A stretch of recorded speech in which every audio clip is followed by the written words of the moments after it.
Bom, gente, bom dia para todos. Bom dia, Luiz. Bom dia, Júlio, Denise, a equipe toda. Que Jesus nos abençoe. Nós abraçamos também aos nossos amigos da rede Amigo Espírita, que nos acompanham nesse momento através da transmissão na internet. Os nossos amigos da FEAC, os companheiros que se encontram no chat, logado com a conta do Google, né? Então, nós abraçamos a todos com muito carinho, com muita fraternidade. Nós vamos retornar ao nosso trabalho do Apocalipse, hoje com o estudo de número 67, com o tema A Chave da Redenção. Hoje nós vamos começar o estudo em torno da carta a Laodiceia. Antes de fazer, que é, na realidade, Filadélfia, a sexta carta. E eu gostaria de, antes de fazer a leitura do texto, nós vamos fazer hoje um pouquinho diferente. Nós separamos um estudo que foi realizado no dia 6 de maio de 2000, um estudo que a gente participou no Grupo Emmanuel com o Honório de Abreu. E nessa ocasião foi feita uma apresentação da Igreja de Filadélfia, num contexto histórico, que eu gostaria de fazer essa leitura para depois a gente entrar no texto. Eu peço permissão para vocês para fazer a leitura rápida. Diz assim, o interessante primeiro seria situar a Igreja de Filadélfia na cidade, que alguns até contestam se aquelas cidades existiram. E a gente hoje tem registros arqueológicos, históricos, que elas todas existiram mesmo. No contexto histórico, vamos definir o seguinte.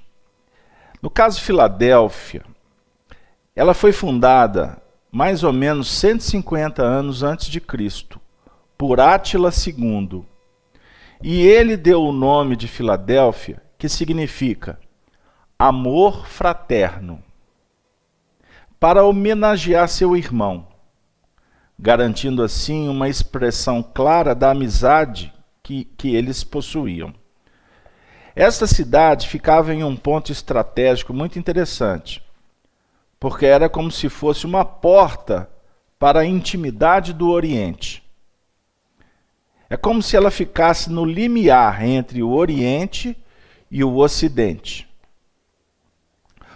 Era como se fosse uma porta. Ela permitia a entrada por diversos lugares.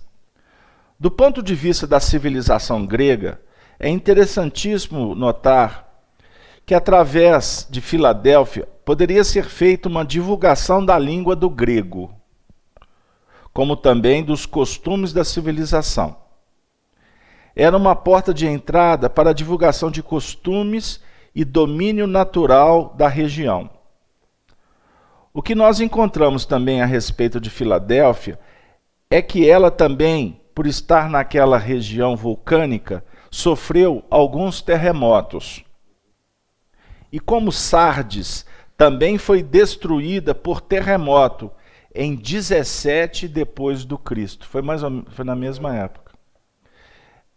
E ela foi construída com a ajuda do imperador, no caso, Vespasiano. A data aqui não está batendo, não. Depois, Vespasiano foi mais à frente. Então tem um erro aqui. Essa época era do Tibério. Era do Tibério. Então Tibério reconstruiu Sardo, não é? Lembra que a gente falou aqui? E Tibério reconstruiu a cidade de Filadélfia. Né? Então são alguns pontos que a gente queria trazer, mas há ainda aqui um aspecto interessante. A grande maioria dos habitantes eram gentios. O número de judeus vinculados a essa igreja era muito pequeno. Lá então, poderemos dizer que a situação era crítica para os cristãos. Uma dificuldade. Havia uma tribulação gerada por conflito dos judeus com aquele grupo que compunham esta igreja. Era uma cidade que prestava culto a Dionísio. Dionísio, deus grego equivalente a Baco. O culto de Baco, ele é mais familiar para nós. Sabemos a questão do vinho, das orgias, dos desvios, enfim, de uma situação que era excêntrica vivida na época, não é? De muita excitação. Bom, há ainda aspectos interessantes que nós vamos trabalhar nessa igreja de Filadélfia. Fazendo uma relação com os símbolos. Alguns símbolos a serem trabalhados aqui, eu gostaria que vocês, Luiz, você podia até anotar isso aí, já que você está fazendo a anotação, a Denise também, se quiser, que alguns pontos que nós vamos trabalhar.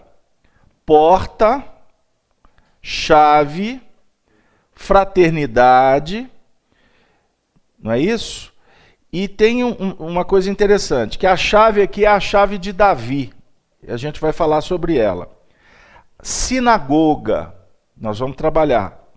Coroa, poder, coluna e igreja. Lembrando que a gente já vem trabalhando aqui, que a igreja representa grupo de pessoas vinculado a uma visão nova, sugerida pelo cristianismo. A igreja aqui, como nós já discutimos, não é a igreja no sentido físico, templo físico, mas no sentido de grupo de pessoas. Então essas ideias nós podemos correlacionar. Porta, pela história, já é uma porta, mas no caso nós vamos trabalhar efetivamente com a história daquele povo e uma porta diferenciada, que é aquela apresentada por Jesus. Eu sou a porta. Então, Filadélfia sempre foi uma porta para conquistar novos ambientes. E para nós vai representar, portanto, uma abertura do entendimento, do sentimento, para um novo lance na nossa trajetória evolutiva. Eu sempre recebo indagações sobre esse material desenvolvido pelo Honório, não é? Os estudos que foram feitos naquela época, e esse material ele vai se transformar num livro a ser publicado no futuro. Mas quem tiver interesse, depois a gente pode disponibilizar ele sem ser lapidado. Porque, diga-se de passagem, eu tive com um companheiro essa semana, e ele estava me contando, né? O Honório, certa feita, disse para ele que material espírita, nós não estamos preocupados se ele vai ser pirateado ou não. O importante é que ele chegue aonde ele tem que chegar. Agora, sem delongas, a igreja de Filadélfia. Vamos fazer, então, a leitura. São 5 versículos, é rápido. E ao anjo da igreja que está em Filadélfia escreve: isto diz o que é santo, o que é verdadeiro, o que tem a chave de Davi, o que abre e ninguém fecha, e fecha e ninguém abre. Eu sei as tuas obras. Eis que diante de ti pus uma porta aberta, e ninguém a pode fechar, tendo pouca força. Guardastes a minha palavra e não negastes o meu nome. O 9. Eis que eu farei aos da sinagoga de Satanás, aos que se dizem judeus e não são, mas mentem.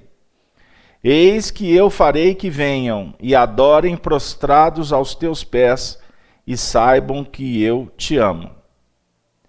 E como guardastes a palavra da minha paciência, também eu te guardarei da hora da tentação, que há de vir sobre todo o mundo, para tentar os que habitam na terra. Versículo 11. Eis que venho sem demora.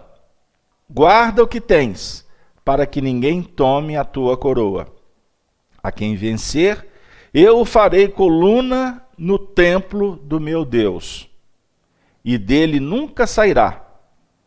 E escreverei sobre ele o nome do meu Deus e o nome da cidade do meu Deus, a nova Jerusalém, que desce do céu do meu Deus, e também o meu novo nome. E por fim, quem tem ouvidos, ouça o que o Espírito diz às igrejas. Então, o primeiro versículo, vamos iniciar já discutindo à luz da doutrina espírita.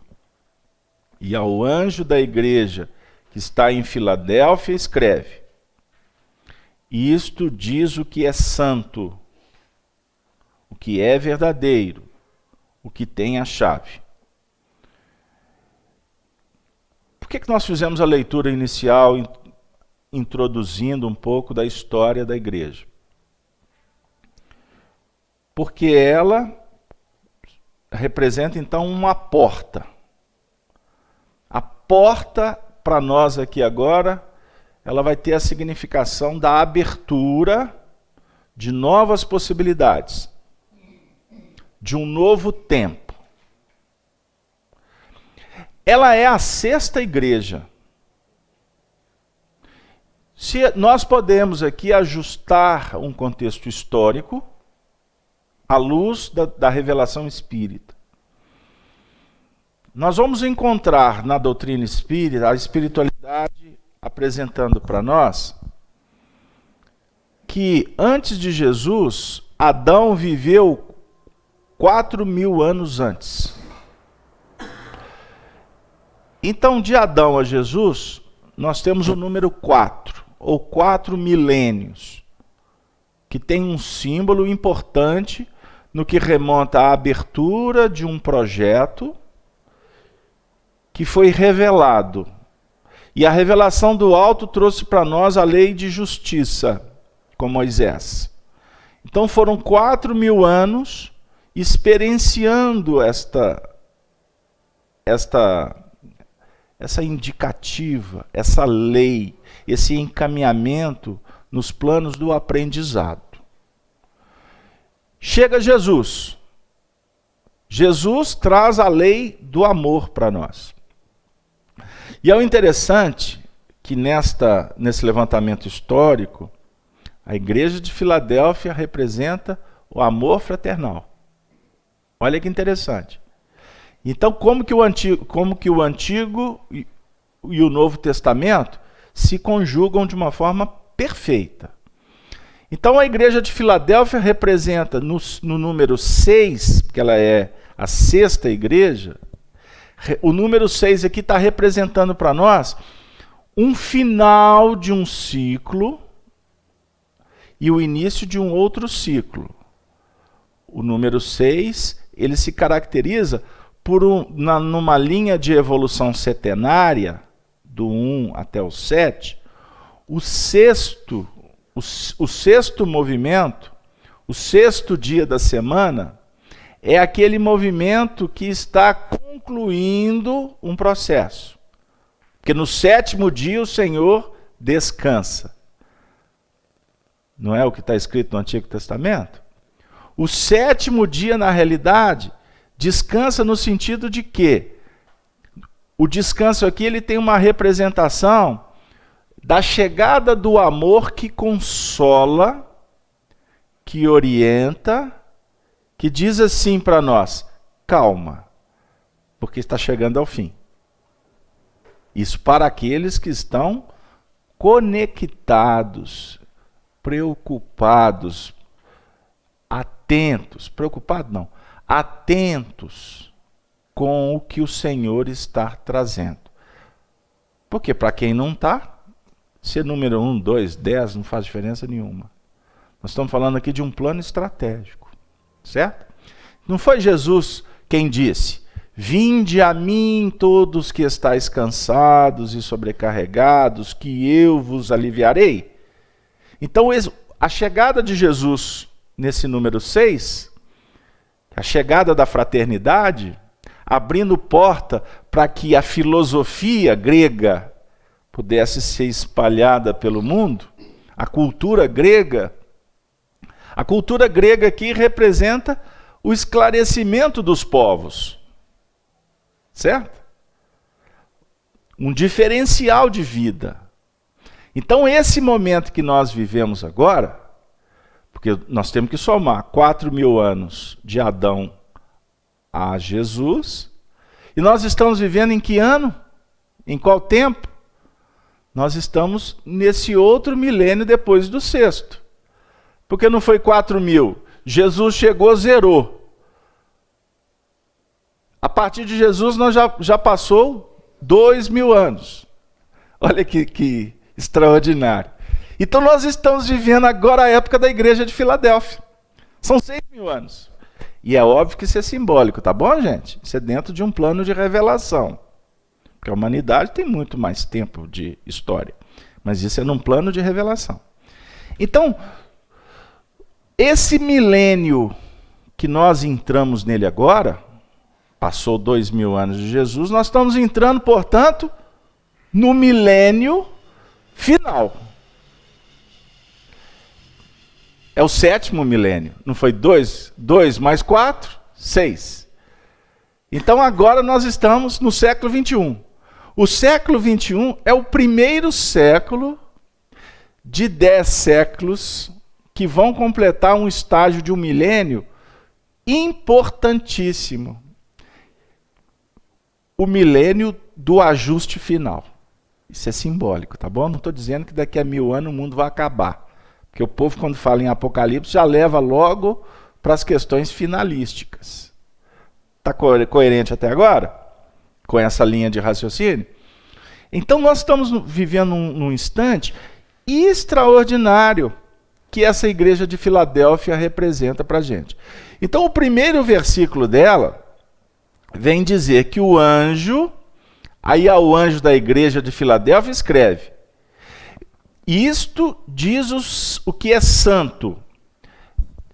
Vamos lembrar que todas as outras cartas iniciaram assim. Isto diz o anjo da igreja que está em Sardo, não é? Em Éfeso, em Esmirna, em todas as outras igrejas. Só que cada anjo vai levar uma mensagem específica. Porque cada lugar, cada comunidade, cada um de nós, estamos com necessidades diferenciadas. Então, a definir que todas as mensagens, elas falam de uma coisa só, porém adaptada ao entendimento daqueles que vão ouvi-la. Qual que é a mensagem única? Amor. Mas para uns, o amor vai ter que ter uma conotação de esclarecimento, para outros de disciplina, para outros de consolação e etc, etc, etc. Então, a Filadélfia aqui é a mensagem da consolação, da fraternidade. Aí, se você for no aspecto globalizado, o mundo inteiro está clamando e está trabalhando para uma grande mudança. E uma mudança, inclusive, ética, comportamental, moral e espiritual. Vou dar um exemplo. Eu assisti ontem no jornal, fiquei muito feliz. Vamos ser prático. O presidente atual dos Estados Unidos tomou uma decisão que ele não vai participar daquele acordo de Paris, é o acordo dos 7.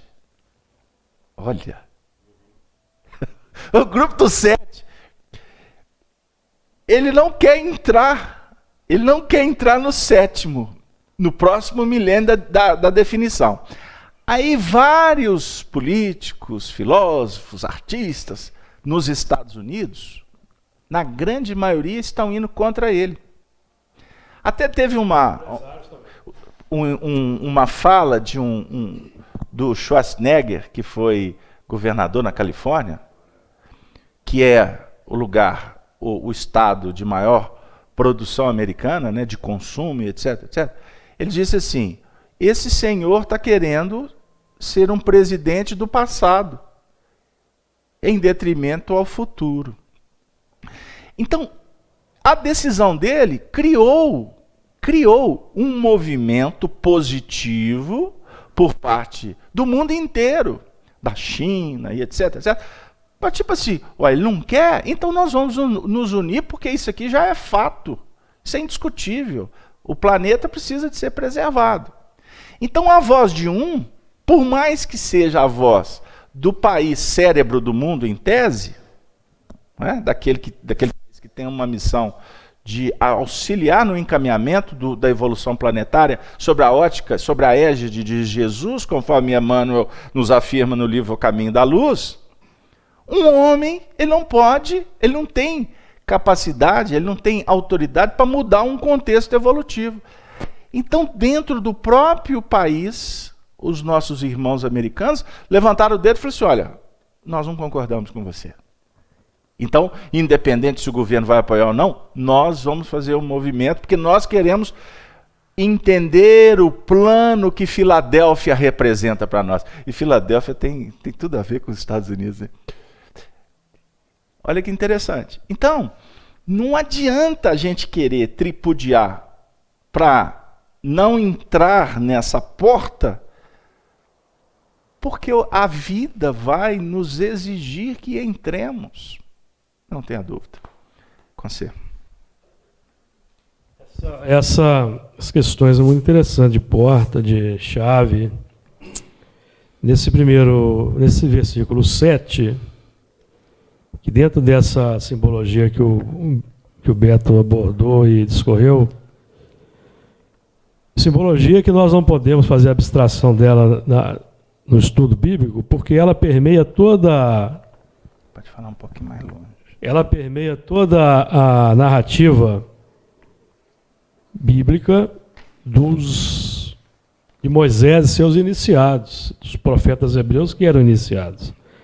Então não há como negar. Então, a sexta carta já nos apresenta no sétimo versículo a tônica do novo mundo em transformação. Então, aqueles que estão caminhando na contramão dessa vertente importante estão se excluindo do mundo e vão ser transmigrados para um mundo onde os aspectos antifraternos têm validade. Porque no mundo primitivo o elemento pode matar para sobreviver, pode destruir para sobreviver. Mas no nosso mundo atualmente isso não é mais conveniente, porque qualquer ação repercute no outro lado.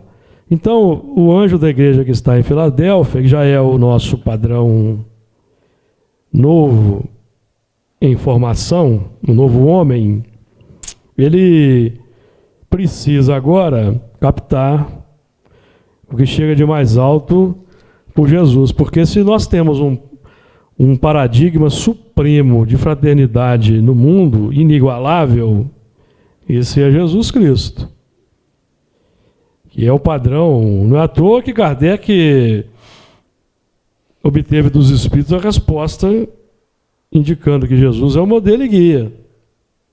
É o modelo e guia, porque existe, já dissemos aqui em outra oportunidade, existe um instinto de imitação natural nas pessoas, nos seres. Os filhos imitam os pais, as crias imitam os pais da natureza.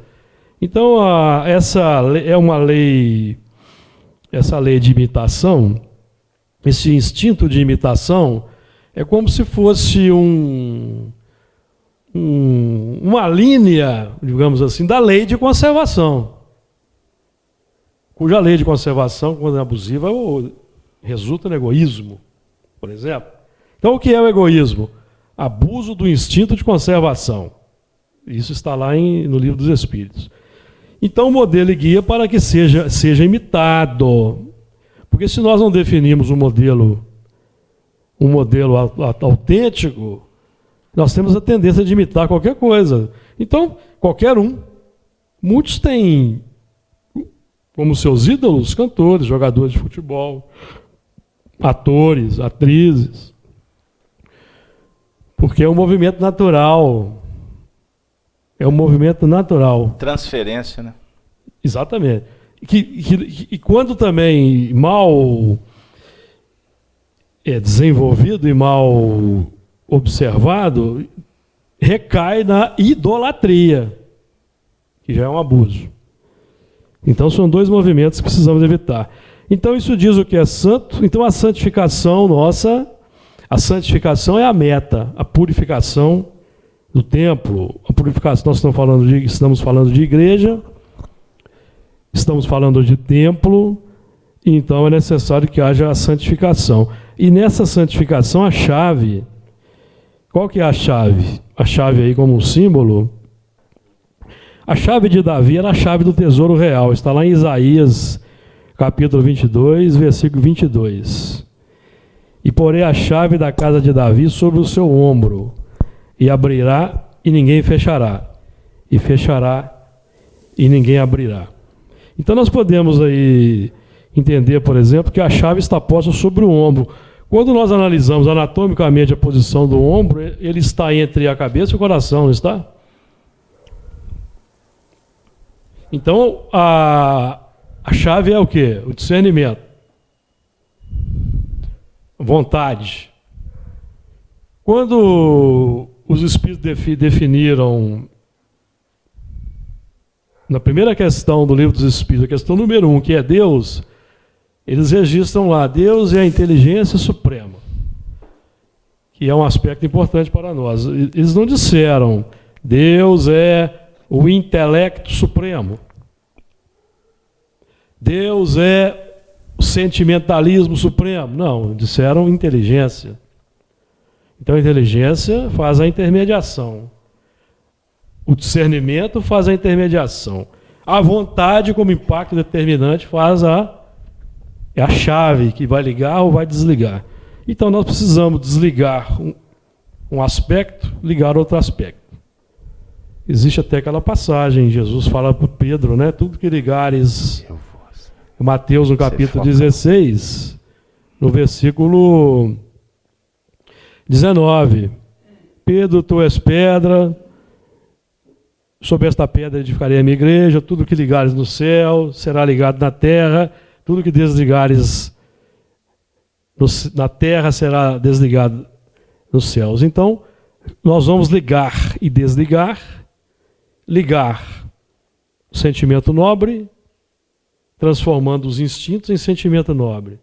Então, nós vamos desvincular, temos que nos desvincular dos aspectos que nos mantêm na retaguarda. A fraternidade é um aspecto que desvincula-nos do egoísmo, do exclusivismo, em que muitos ainda querem permanecer. Então, nosso amigo Beto se referiu a um presidente de um país poderoso, para o qual temos que orar, mas que nos parece que ele supõe que o país dele está no planeta Marte, não está na Terra. Está fora do nosso território, porque é como se ele não fosse atingido pelas transformações, não é isso? Então a chave de Davi era a chave do tesouro real, chave que dá acesso a um manancial extraordinário, que é a vontade como impacto determinante, como que é o discernimento, porque tudo o que nós temos estruturado no templo interno, elaborado ao longo dos milênios, é um tesouro a ser utilizado de forma adequada, para que nos desvinculemos das zonas inferiores e nos vinculemos às zonas superiores, que é o plano aqui que se abre para nós. Então, a porta que se abre para nós. E a porta por excelência, quem que é? Jesus, né? Eu sou a porta. Quem entrar por mim, sairá, entrará, sairá e achará pastagens, que é no João capítulo 10, versículo 9. Tem um aspecto aqui, se você me permite, vamos passar até para o Luiz aí daqui também. Esse texto assim, isto diz o que é santo, o que é verdadeiro. Na Bíblia, nós vamos encontrar aqui um estudo, uma referência interessante, a questão do santo. Isso diz o que é santo. A citação aqui na Bíblia está se referindo ao Atos dos Apóstolos, no capítulo 3, no versículo 14. Diz assim: mas vós negastes o santo e o justo, e pedistes que se vos desse um homem homicida, e matastes o príncipe da vida, ao qual Deus ressuscitou dos mortos, do que nós somos testemunhas. Esse texto está se referindo, é um discurso de Pedro no templo. Está se referindo à escolha dos homens por libertar Barrabás. Escolhestes um homem homicida em detrimento do santo. Do santo. Então, o texto do Apocalipse está falando, está dizendo, isso diz o que é santo. A definir o seguinte, que nós ouvimos o que é santo e ouvimos o que não é santo. O que não é santo significa que é contradição ao que é santo. Qual que é o desafio nosso na vida? É identificar o tempo todo o que é santo. O que é santo? O indivíduo está dentro de casa. Está dentro de casa. Aí tem alguém lá, tem 2 na cozinha. 2 pessoas mexendo na cozinha. Aí alguém está fazendo alguma coisa e o outro está fazendo outra coisa e observando o que o outro está fazendo. Aí alguém diz: pô, mas você passa aqui, você não fecha o armário. Olha como que você lavou o copo. O copo está sujo. Observem bem como que o evangelho é prático, gente. Nós vamos para a história, filosofamos, mas depois nós temos que vir para a prática para entender como é que eu vou pôr em prática. O que é santo? Nesse caso que eu criei aqui. O indivíduo está lavando o copo. O indivíduo está varrendo a casa. O que não é santo? É aquele que está assim, mas você está lavando o copo mal lavado. Por quê? Você deixou a porta do armário aberta. Isso não é santo. Santo é a boa vontade do indivíduo de fazer. Pegaram? A crítica aqui, ela não é santa. Ela não é santa. É diferente. A gente observa o Chico Xavier nos comportamentos dele, nos faz pensar em tantas coisas, não é verdade? Ô, minha irmã, que bom que você está aqui. Ô, minha irmã, a irmã está fazendo o trem todo errado. Que bom que você está aqui contribuindo. Que bom que você veio ao centro. Ela está toda desesperada. Que bom que você está aqui. Ele está enaltecendo o santo, o divino. A necessidade o incentivo, resumindo. Este é o movimento santo. Mas você também está observando o que o outro está fazendo. Tá. Então, se ele está lavando o copo mal lavado, está deixando a porta do armário aberta, ao invés de você criticar, você fala assim, quando eu for fazer, eu vou fechar a porta do armário. Não posso deixar a porta do armário aberta. Eu preciso de lavar o copo melhor, porque se eu estou vendo que o copo está mal lavado, ao invés de eu ficar reclamando, eu vou partir. Quem sabe na hora que ele sair ali, para não ficar constrangendo ele, eu vou lá e pego o copo e lavo o copo. Isso tudo, gente, é importante a gente refletir, porque a filosofia grega, ela foi deturpada na própria história. Então, Filadélfia tinha que exportar. Ela tinha que exportar, abrir porta para que os outros povos acessassem a filosofia grega. Mas nós sabemos que, com o passar do tempo, os gregos desviaram o que era santo. o que Sócrates semeou, o que Platão semeou, o que Aristóteles semeou, e etc, etc, etc. Com o passar do tempo se adulterou. Como nós adulteramos o que era santo. Vamos para a história. Jesus estava preso.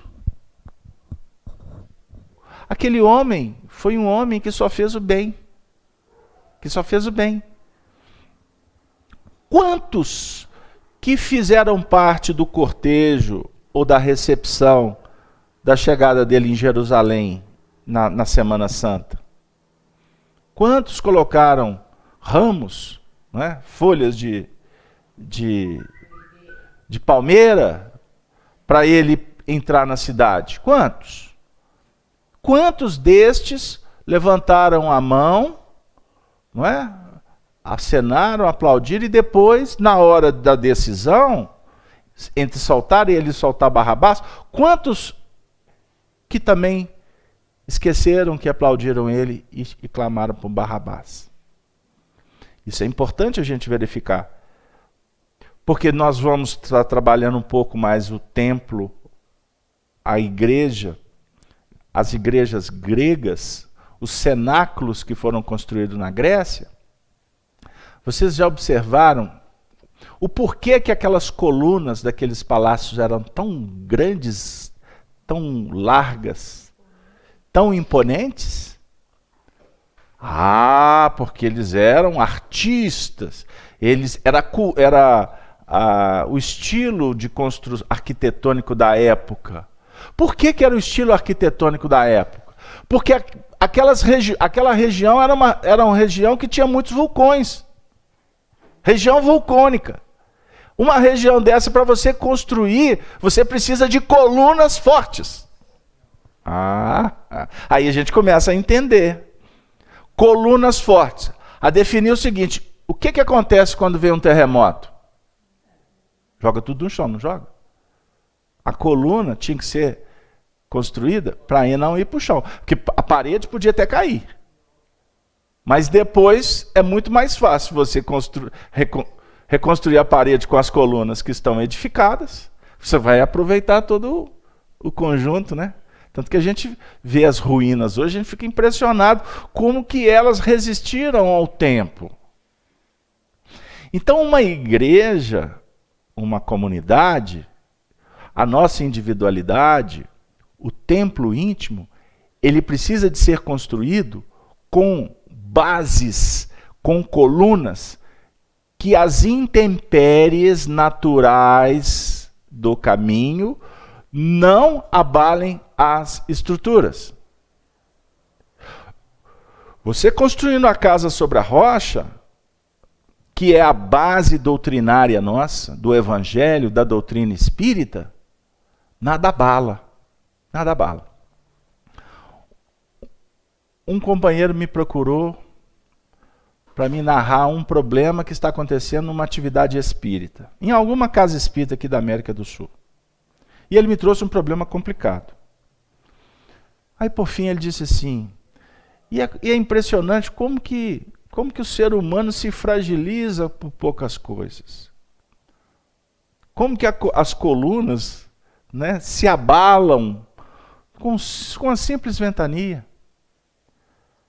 Aí ele mesmo disse assim, pois é. E aí a gente verifica na prática o que é o conhecimento doutrinário. Isso eu escutei de um grande espírita que eu tive o privilégio de conhecer, e o Brasil também. Eu pessoalmente, porque eu sentei com ele várias vezes e conversei pessoalmente com ele. Aprendi muito com ele. Ele tem o nome de Nestor João Mazzotti, que foi presidente da Federação Espírita Brasileira. Uma certa feita estávamos lá em Mário Campos, uma visita que ele fez aqui, estávamos alguns membros da diretoria da União, do corpo coordenador, com o Honório na presidência, o Arnaldo Rocha, por coincidência, estava presente também, como conselheiro da União. Aí estava o Wagner, o pessoal lá de Mário Campos, e a gente batendo um papo assim numa sala fechada. E o Mazzotti disse o seguinte, que todo problema que existe no movimento espírita, ele só tem uma explicação.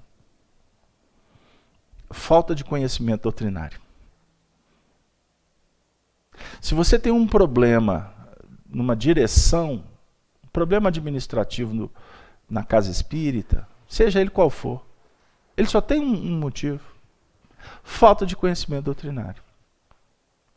Ah, mas nós não estamos discutindo a reencarnação para tomar uma decisão se vai pintar ou não vai pintar o centro. Se a gente for estudar com mais profundidade a reencarnação, o conhecimento da reencarnação vai nos ajudar na hora de decidir se eu pinto ou se eu não pinto. Se eu vou pintar, que cor, como, etc. o centro espírita. O indivíduo fragiliza na tarefa espírita. Ah, não vou na tarefa. Ah, não concordo. Ah, tem que ser assim, etc, etc. Significa que as colunas não estão bem fundamentadas. Por isso é que quem chega no centro espírita, a primeira coisa que ele precisa de entender é que ele tem que tomar um chá chamado chá da paciência.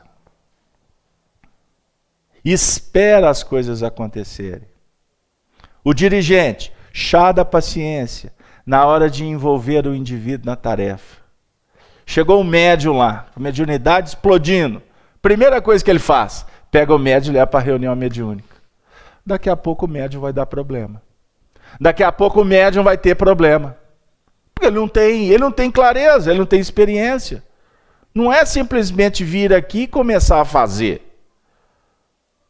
Até para entender que o dirigente muitas vezes erra, mas que o dirigente também acerta, e que o dirigente tem experiência, e que nós precisamos de respeitar a experiência de quem tem mais experiência. O indivíduo chegou agora aí nesse mundo confuso em que não se respeita nem as leis de trânsito, não se respeita nem os pais. Então chega na casa espírita, daqui a pouco, no início é tudo cordeirinho. Eu falo muito isso. Daqui a pouco tá.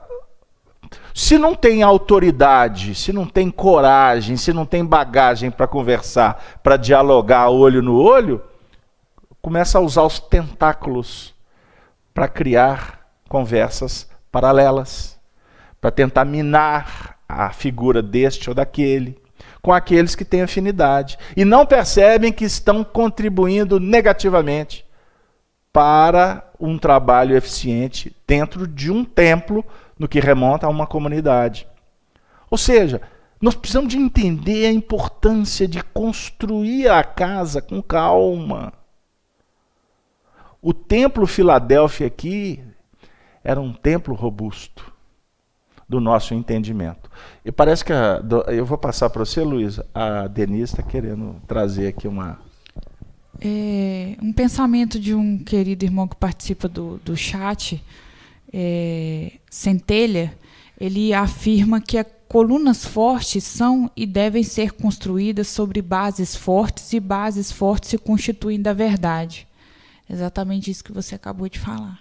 Muito bem, vamos passar para o Luiz. O Luiz vai falar para nós um pouquinho dessa verdade, do que é verdadeiro. Tem algumas coisinhas só para complementar o que já foi falado muita coisa, né?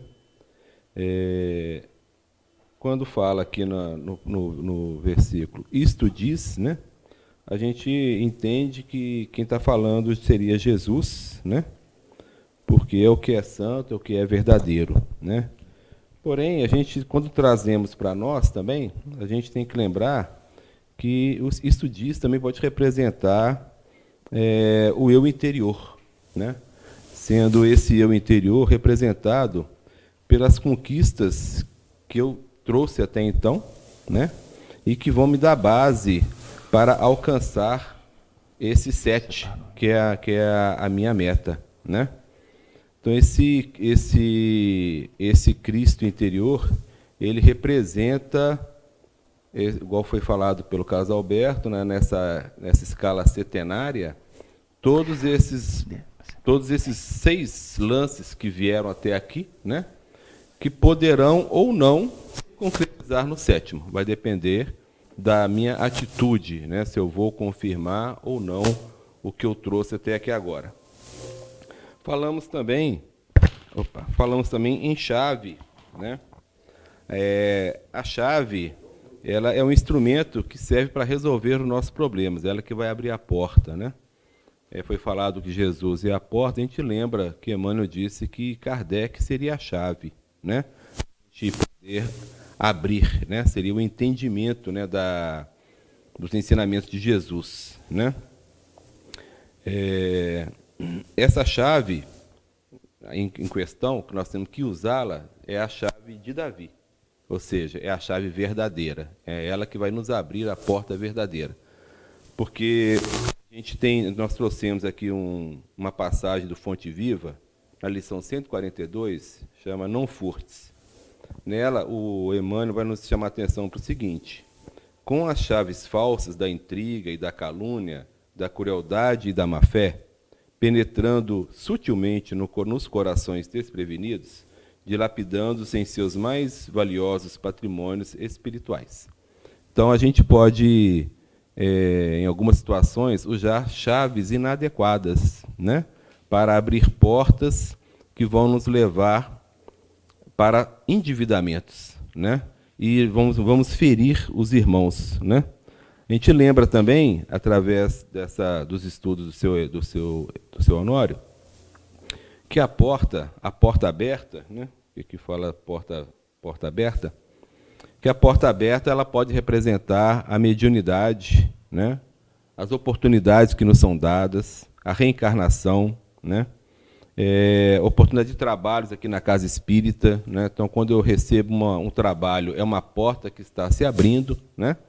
E quem vai poder fechar essa porta, no caso, poderia ser eu mesmo, caso eu não aproveite essa oportunidade, que eu recebo uma oportunidade, venho trabalhar aqui na casa, né?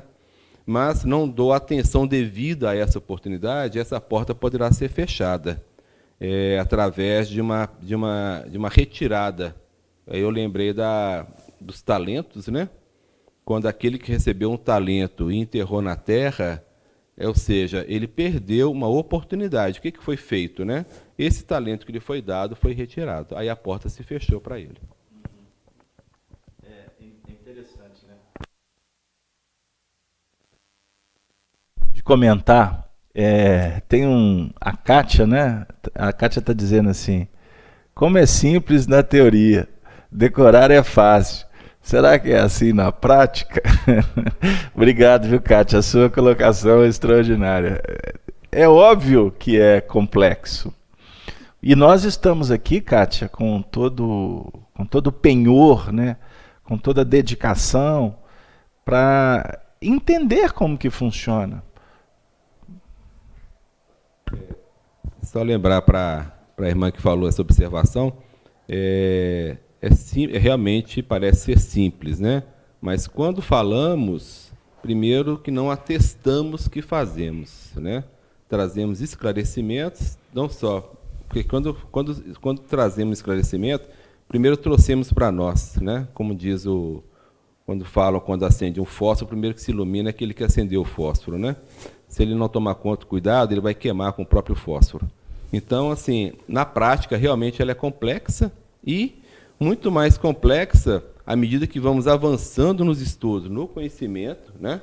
Sabemos que a quem mais é dado, mais será cobrado. Então, a prática ela vai ficando cada vez muito mais complexa, porque pequenos detalhes que antigamente não nos afetavam, passam a nos afetar. Eu gostaria até de pegar o gancho no que você falou, porque essa história do armário, do copo, né? Isso, talvez, há um ano atrás, não se sabia disso. Estou criando uma situação aqui. Alguém já tinha parado para pensar? Eu estou perguntando agora de uma forma humilde, singela, respeitosa. Eu não tinha parado para pensar, até então, sobre essa questão da reclamação. Essa reclamação era uma coisa que a gente não percebe. Que reclamar é se rebelar. É tripudiar contra as leis divinas. Nós achamos que nós vamos consertar o mundo. como nós temos um princípio divino de evoluir, de procurar perfeição, qualidade em tudo, nós precisamos de entender como colocar isso em prática. Olha aqui o texto está dizendo o que é verdadeiro. O que é verdadeiro não é ilusão. Nós caminhamos, a nossa inteligência salteia nos prismas da ilusão. O que hoje é ilusão, amanhã não vai ser mais ilusão. Mas essa ilusão nos motiva. Então, o caminhar, verificando, estudando, verificando exemplos, etc., está nos mostrando realmente a importância desse tesouro que é a chave de Davi. Porque a chave de Davi é um tesouro real. E Jesus é descendência de Davi. A estrela de Davi, nós espíritas precisamos de parar, estudar, analisar com calma. Vocês já viram o desenho dos ministérios lá em Nosso Lar? Vocês já prestaram atenção na descrição que André Luiz faz? Que lembra a posição dos ministérios, lembra a estrela de Davi? Vocês assistiram o filme Nosso Lar? O filme Nosso Lar tem essa representação, inclusive, de um ancião lá que era judeu. Por quê? Por que isso? É um símbolo. A estrela de Davi é uma estrela de 6 pontas. Não é verdade? Cada ministério do Nosso Lar é uma daquelas pontas. São facetas do nosso aprendizado. Então tem o Ministério da Regeneração, né? É o mais terra-terra, não é isso? A gente desencarna, nós vamos ser tratados lá no Ministério da Regeneração. O Ministério da Regeneração é um grande hospital que tem várias alas, desde aquelas que vai albergar os espíritos sofrimento pleno, até chegar naquela condição deles começarem a trabalhar. Ele deixou de receber o atendimento e já começa a ajudar.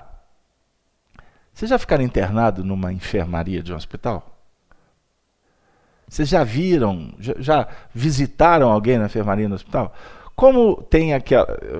tem que ser cuidadoso, tem médico aqui de plantão.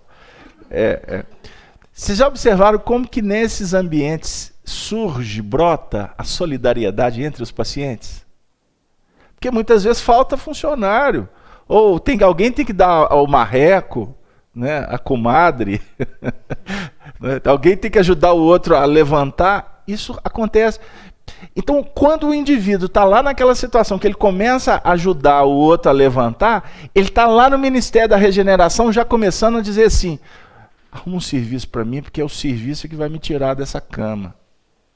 Aí depois que ele sai do Ministério da Regeneração, ele vai flutuar, ele vai conhecer outros ministérios, porque cada ministério vai para ele como uma metodologia de aprendizado.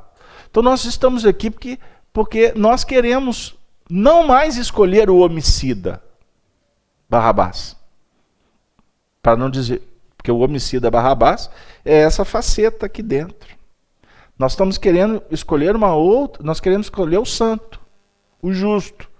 Por isso é que estamos compreendendo a importância da chave que abre, que o Luiz disse com tanta propriedade. A chave que vai abrir a porta verdadeira.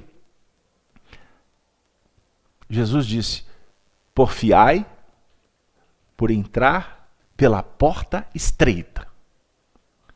Porque as portas do mundo são largas. E se são portas largas, se é porta, tem chave, não tem? A porta abre e fecha. O texto está dizendo aqui que a porta com Jesus, que é a porta estreita, o que abre, ninguém fecha. O que abre a porta é o entendimento. O entendimento vai nos colocar na condição de adquirir sabedoria. Porque não é porque tem entendimento existe sabedoria. Você pode ter um entendimento e depois você vai para a prática. Você vai repetir. Você vai voltar no tempo. Eu vi os espíritos me mostraram uma imagem aqui num estudo, algum tempo aí para trás. Eu também já estou me perdendo no tempo, é tanto estudo. Mas olha que interessante. Você lê o livro da vida. Nós estudamos aqui na outra carta do livro da vida, né? O livro da vida é o que você escreveu. Você está lendo. E cada vez que você lê uma frase, você está sendo convidado a voltar para verificar a forma com que você escreveu aquela frase. É a chave. Então você escreveu uma frase ontem que de repente você usou uma chave e passou por uma porta fácil, porta larga. Só que foi tão fácil que de repente agora você está colhendo o fruto. Aí a vida está te dizendo, agora você vai ter que voltar para reescrever de uma forma diferente aquela frase, aquele comportamento, aquela atitude. Vamos trabalhar mais a questão da chave para a gente dar um arremate nesse versículo, Júlio? A chave, essa chave que nós estamos abordando aí até com uma certa insistência e à vontade. O Carlos Alberto se referiu a Emmanuel quando ele nos diz que a mente surge entre as ilusões que salteiam a inteligência. Que é um conceito interessante que Emmanuel nos traz, porque ele diz que a mente surge entre as ilusões que salteiam a inteligência. Então nós vemos que a mente é alguma coisa diferente do que a gente imagina normalmente. Porque enquanto nós estamos nos deixando levar pelas ilusões que permeiam a nossa inteligência, a nossa mente está adormecida. E nesses momentos nós não vamos ter discernimento adequado quanto ao que nós ouvimos. Nós temos que entender, ouvir e discernir, que a chave é o discernimento. Eu preciso, então, desenvolver o discernimento quanto às vozes que eu ouço, quanto às vozes que me tocam a intimidade, porque essas vozes abrem portas. Até um texto de Emmanuel aqui extraordinário sobre portas. O velhaco abre porta para a complicação.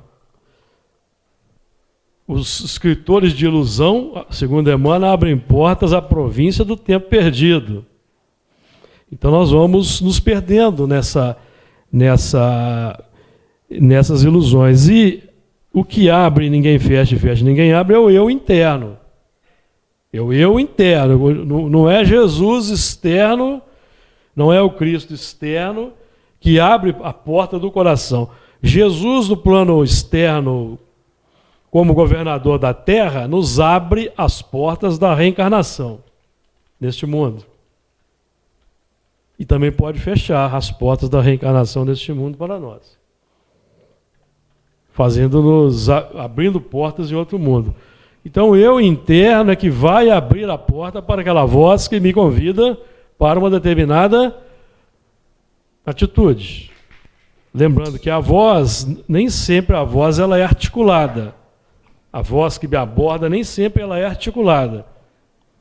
Às vezes é uma atitude de alguém, um convite para alguma coisa. É importante nós termos esse discernimento, que é a vontade, impacto determinante. E segundo os Espíritos, na questão 909 do Livro dos Espíritos, nós usamos muito pouco essa porta. Fazemos muito poucos esforços para utilizar o discernimento. E nós dizemos muitas vezes que nós não temos forças para vencer as dificuldades. E os Espíritos dizem que não precisa de muita força, basta pouca força. E que são poucos os que entre nós utilizamos essa pouca força, que não precisa ser muito. A questão 909 do Livro dos Espíritos. Que ele vem falando da questão do 907, que ele fala que os Espíritos ensinam que tudo que nós angariamos na evolução foi posto no coração do homem para a realização de grandes coisas, e que o abuso desse sistema que trazemos internamente que causa as complicações. Então é preciso aí utilizarmos esse discernimento, essa vontade, para fechar aqui e abrir e acolá. A casa espírita nos abre uma porta extraordinária para a evolução e o progresso. Mas nós, ao entrarmos na casa espírita, ao invés de entrarmos na casa espírita com nossos alforjes do mundo vazios dos sistemas, vazios dos conceitos, dos preconceitos, nós entramos na casa espírita, conforme o Beto, vou buscar o gancho do que você falou aqui, e nós já queremos complicar a vida do dirigente, a vida do médium, queremos trazer complicação lá de fora.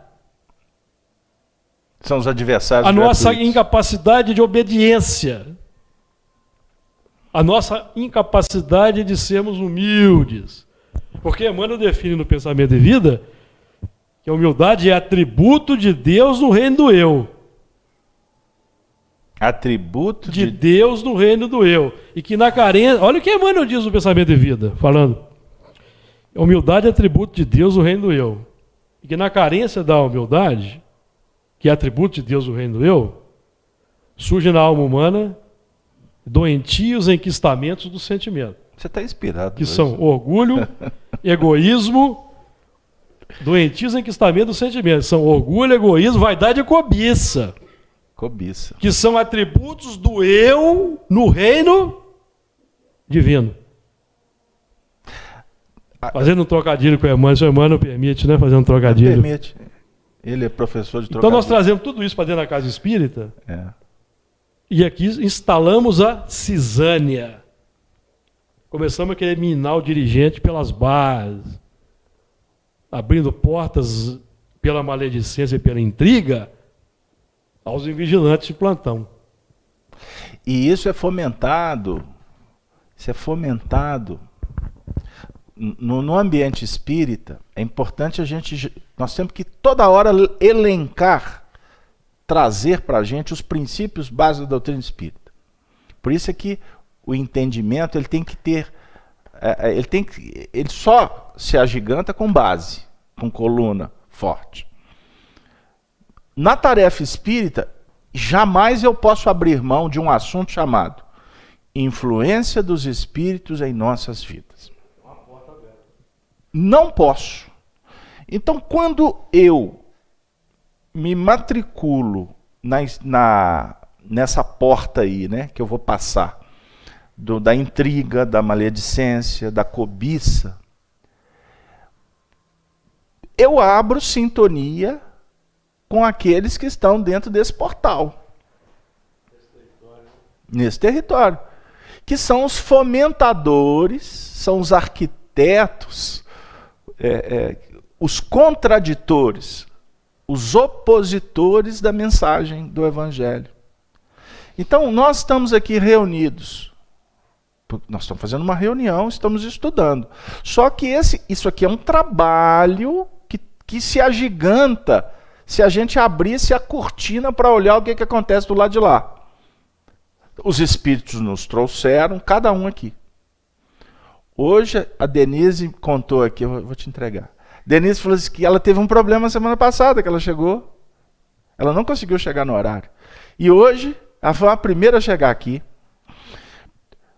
Porque ela percebeu que houve, isso ela comentou comigo, que houve uma nuvem que baixou para criar problema para ela vir à reunião semana passada. Então hoje, o que o médium atento faz e fez?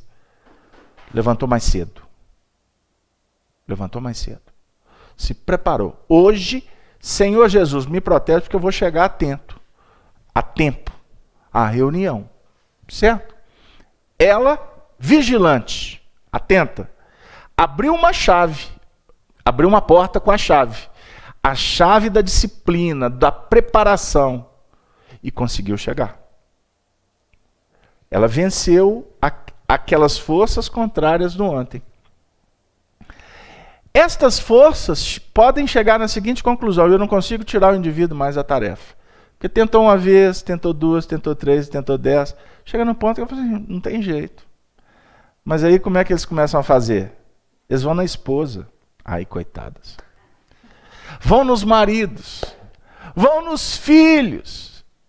Aí começa a aparecer outros testes para verificar se aquela porta da disciplina realmente ela está, você está entrando e, como diz o texto, abrindo a porta e ninguém consegue fechar. Não é o texto?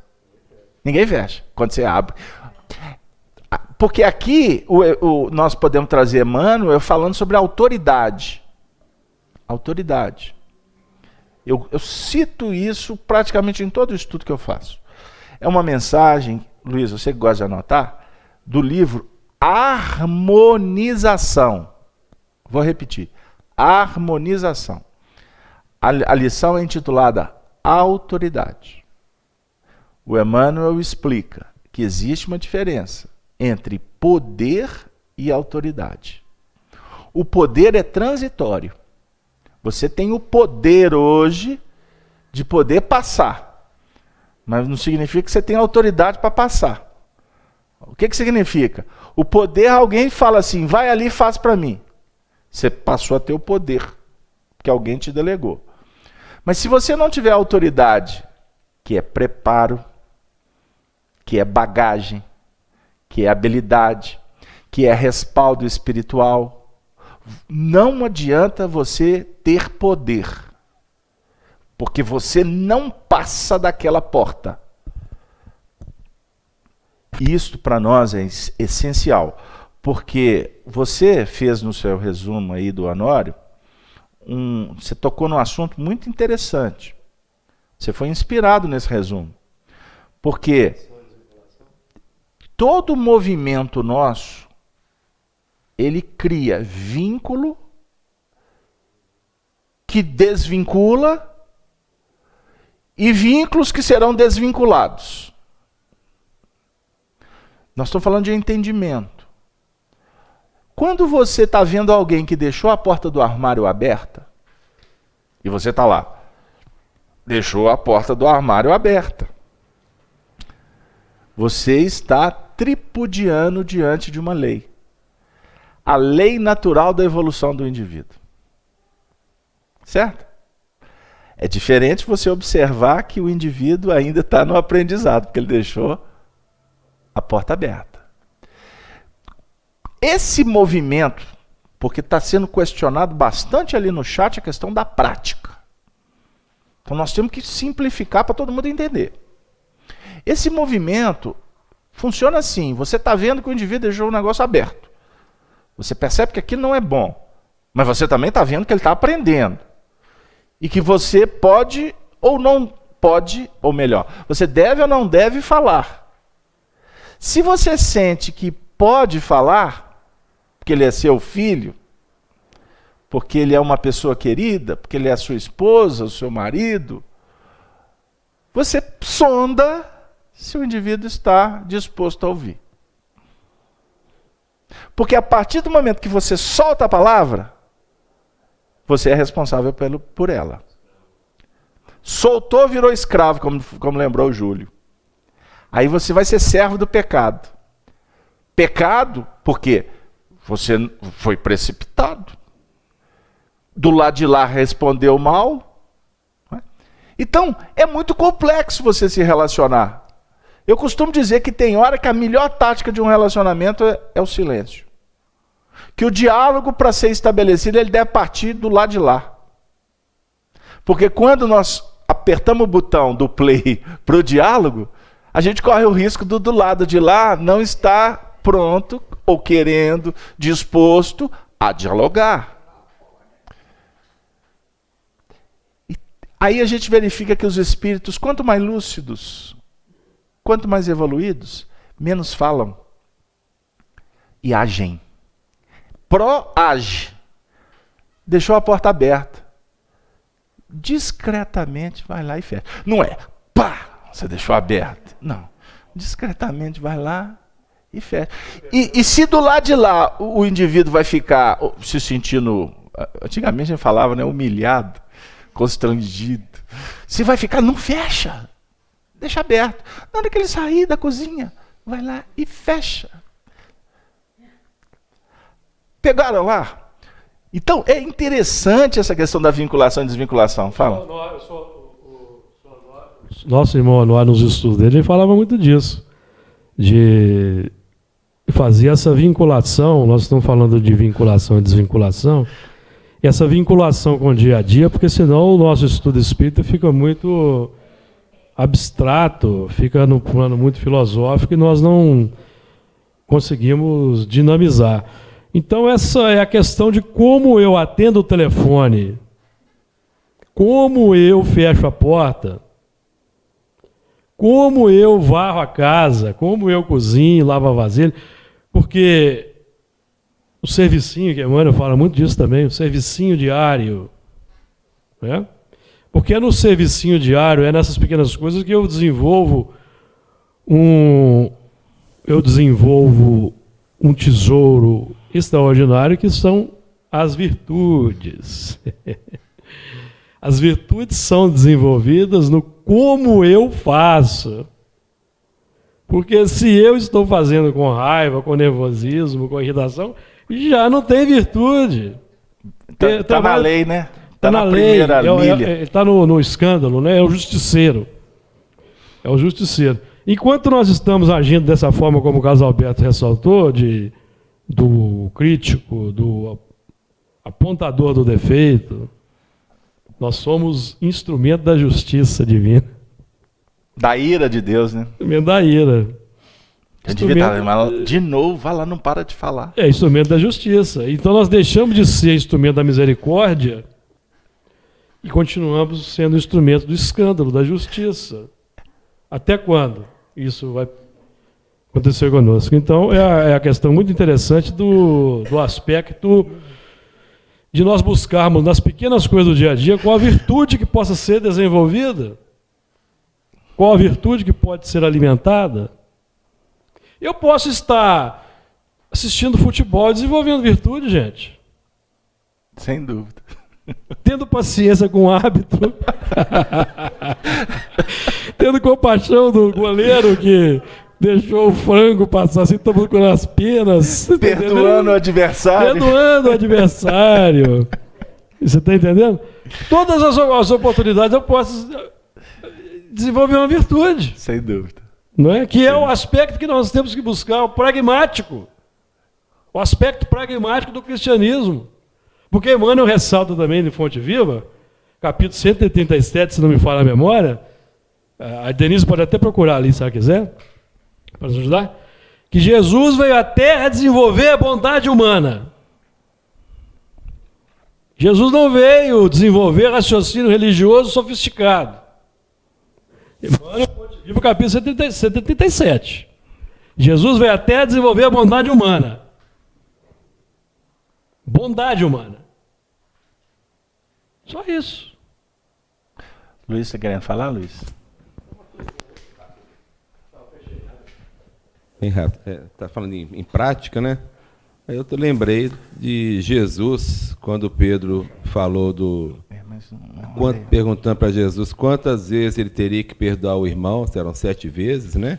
E Jesus responde que não 7, mas 70 vezes 7. Então eu estou lembrando disso porque como tocou para a prática do armário, né?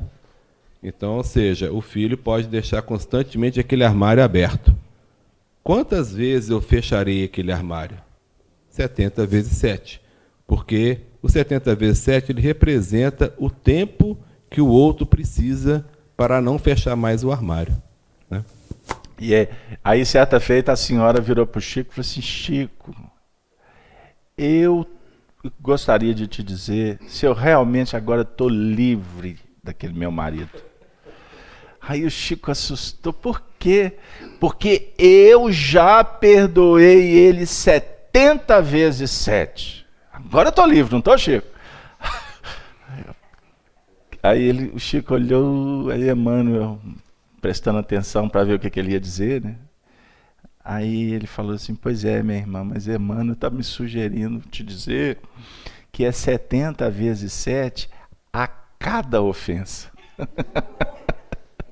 Então tem muito tempo ainda para vocês caminharem junto. Aí outro dia eu comentava isso aqui na reunião pública, uma senhora chegou para mim e falou assim, terminada a reunião, já estava nas despedidas, aí uma senhora chegou para mim toda desolada, e ela olhou, Casalberto, eu preciso te perguntar uma coisa. Eu falei assim, pois não, eu fiquei penalizado com o jeito que ela me pediu, né? Eu falei assim, aqui, eu separei de meu marido, já tem 20 anos. Pelo amor de Deus, eu vou ter que voltar com aquele desgraçado. Eu falei assim, minha irmã, ninguém tem autoridade para dizer sobre o futuro, a não ser o Senhor. Mas eu pensei comigo, mas do jeito que ela falou, ele vai precisar de voltar. Não necessariamente como marido, né? Pode vir como filho, como pai. Bom, aí ele já cravou que vai ter como marido. Só para título de confirmação que o Júlio solicitou, ele citou a lição 137 do livro Fonte Viva, Atendamos ao Bem. O texto ele citou literalmente. Em todas as circunstâncias do seu apostolado de amor, Jesus procurou buscar a atenção das criaturas. Como é que se busca a atenção? Pelo exemplo. Não para a forma do pensamento religioso, mas para a bondade humana. Então Jesus nos conclama para a bondade. Ser bondosos, sem exigência. Só abro parêntese para o papel dos educadores. Porque senão nós podemos estar passando uma imagem alienada. Porque o educador, o papel dele é educar, ou seja, passar as lições do bem, exemplificando-as e com um caráter imprescindível, que é o da paciência. A paciência de quem ensina conclama para a perseverança até o fim, porque as lições devem ser repetidas. Sem repetição não há fixação, tanto para o educador quanto para o educando que está acompanhando o educador. Aí alguém pode dizer, mas Jesus só veio aqui uma vez. Ele formou uma escola. E por isso que ele só veio uma vez. Porque ele conclama para que os discípulos repitam o que ele fez com autoridade. Então, se você está na senda do bem, não canse de fazer o bem. Não deixe de repetir o bem. Mesmo que seja pagando um preço do suor, das lágrimas e do sangue, do testemunho, do sacrifício, da renúncia, da misericórdia. Porque esta é a plenitude do amor. Misericórdia. Nosso tempo está caminhando para o fim. É necessário aqui também ressaltar a questão de uma passagem do Evangelho de Mateus no capítulo 16, que fala das chaves. Jesus dialogando com Pedro. Pedro foi citado aqui várias vezes hoje. Várias vezes foi citado Pedro. Jesus diz assim no capítulo 16, na passagem conhecida como a Confissão de Pedro. No versículo 18, Jesus diz assim,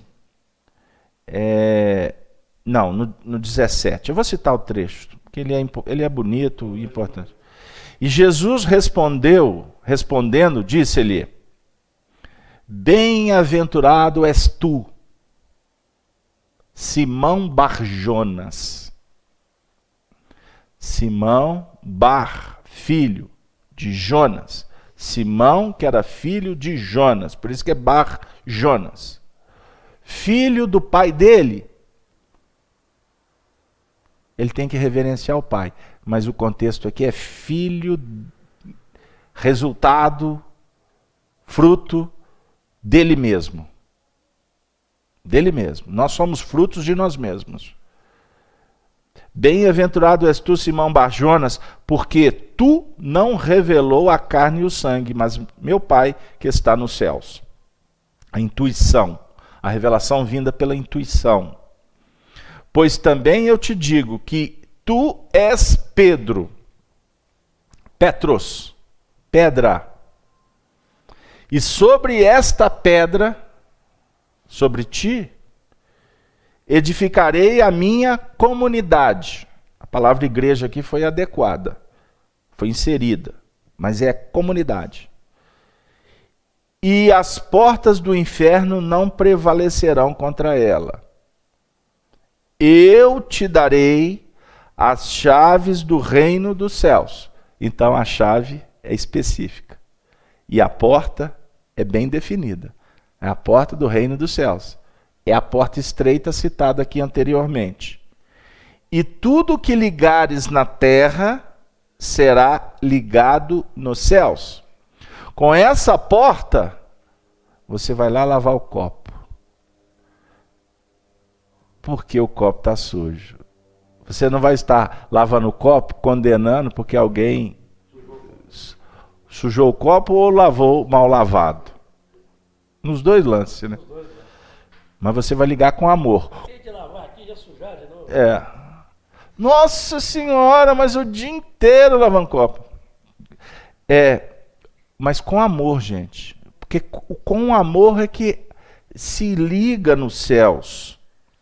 E tudo que desligares na terra será desligado nos céus. Entra aqui o vínculo e o desvínculo, né? O vincular-se e o desvincular. Vinculou no amor, desvincula-se do ódio. Entenderam? Isso é importante.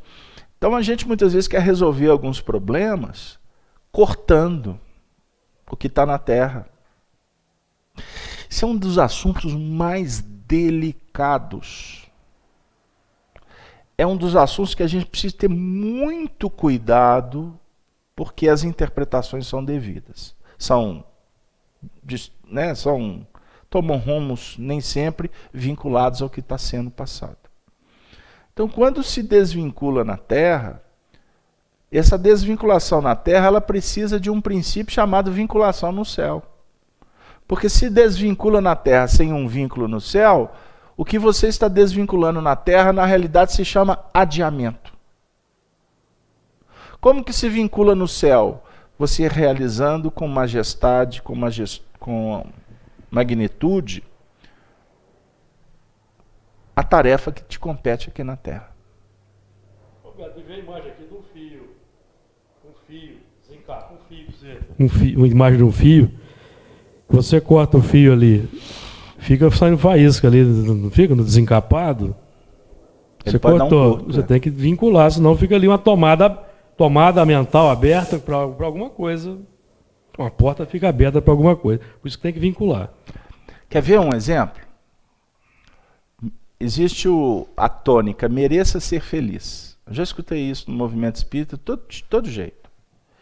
Todo mundo merece ser feliz. Merece. Nós merecemos ser felizes por destinação divina. Mas num contexto humano nós não merecemos ser felizes.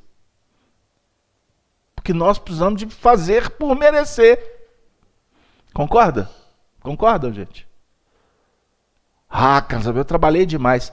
Será? Pergunto. Isso é uma coisa que a gente tem que perguntar para nós mesmos. Será? Será que você fez na justiça ou você já andou na segunda milha? Porque quando alguém te pedir uma capa, a túnica, né? Dá a capa também. Quando alguém te chamar para andar uma milha, anda a segunda milha.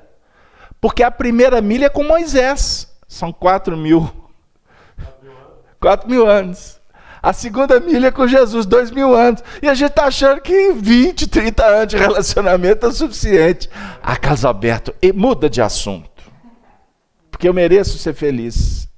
Eu tenho que buscar a felicidade E se eu tiver que estar do lado de quem me faz feliz, em detrimento de quem não me faz feliz, isso é escolha, isso é livre-arbítrio meu. Será que é verdadeiro? É este o grande desafio para o ser humano.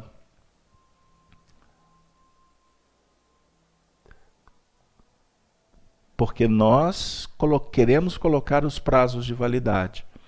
Agora é muito interessante com esse prazo de validade vem do alto. Eu anuncio para vocês com muito carinho e sem precipitação que nós estaremos daqui a algum tempo, que é tempo de Deus, e a gente procura trabalhar assim, em breve nós estaremos lançando um livro maravilhoso. Ah, mas você já está falando que é maravilhoso? É porque é um livro riquíssimo de informações, de documentos. E esse trabalho envolve a nossa alma querida e a sua família. E uma das coisas que nos chama muita atenção nesse trabalho foi a dedicação do Chico em cumprir o seu mandato. E esse mandato do Chico, ele tem uma fundamentação, uma coluna extraordinária, que se chama a família dele, os Xavieres. Porque o Chico só conseguiu fazer o que ele conseguiu por ter cumprido com amor todos os compromissos dele com os seus pais, com os seus irmãos, com aqueles que vieram depois como mulheres dos seus irmãos, maridos das suas irmãs, com os sobrinhos e etc, etc. Isso para nós casa direitinho com esse momento. Porque nesse mundo atual, nós temos debatido isso inclusive no nosso meio espírita. Quantos no nosso meio, vamos falar do nosso meio, né? Que aí a gente pode falar. A gente não pode falar da casa dos outros, mas na nossa casa a gente pode falar, não pode? Quantos surtos que temos visto? Quantos comportamentos estranhos nós temos visto?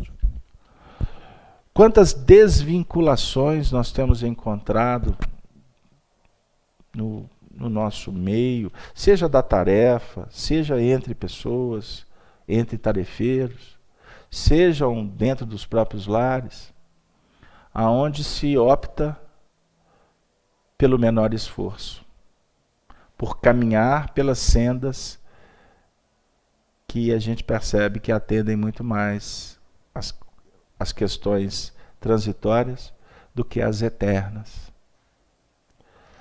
Reflitamos, cada um de nós, na missão que o Senhor nos conferiu, nos concedeu, para que a gente possa honrá-las, a despeito do tempo ou da visão humana. Porque, em busca dessa ideia de mereça ser feliz, pensando em nós outros, nós podemos estar favorecendo o sofrimento de quem está do nosso lado e a gente não percebe. Inclusive, eu me refiro aqui não só aos encarnados, mas também aos próprios desencarnados. Tem muita gente que pode estar do nosso lado que está vivendo uma profunda depressão, desvios comportamentais, psicoses, etc., neuroses, que precisariam de paciência e de misericórdia. Mas a gente olha a casca, a gente olha o que o indivíduo está fazendo e a gente esquece da causa que motivou a nossa vinculação com esses corações. Querer perfeição do outro, querer o marido maravilhoso, a esposa extraordinária, querer filhos santos, querer uma família, toda ela representando a família dos anjos, isto é um atestado de incompreensão. Primeiro, com relação às nossas necessidades, porque precisamos deles. E segundo, a necessidade de cada um que está matriculado na terra como uma escola para a redenção. Por que você, eu, qualquer um de nós esquecemos com tanta facilidade os tempos românticos? Por que isso tem apenas um prazo de validade? Por que isso não pode perenizar? Ah, porque não tem reciprocidade? Ah, porque não tem um atendimento às minhas necessidades? A chave dos céus abre portas para que a gente ame. Não está dizendo para que a gente seja amado. E aí nós vamos fechar o nosso trabalho de hoje refletindo no porquê que Pedro, o apóstolo Pedro, hoje foi citado aqui em tantos momentos. Ele era humano. Ele era, muitas vezes, impulsivo. Foi ele que tirou a espada para cortar a orelha do Malco, do soldado que ia prender Jesus.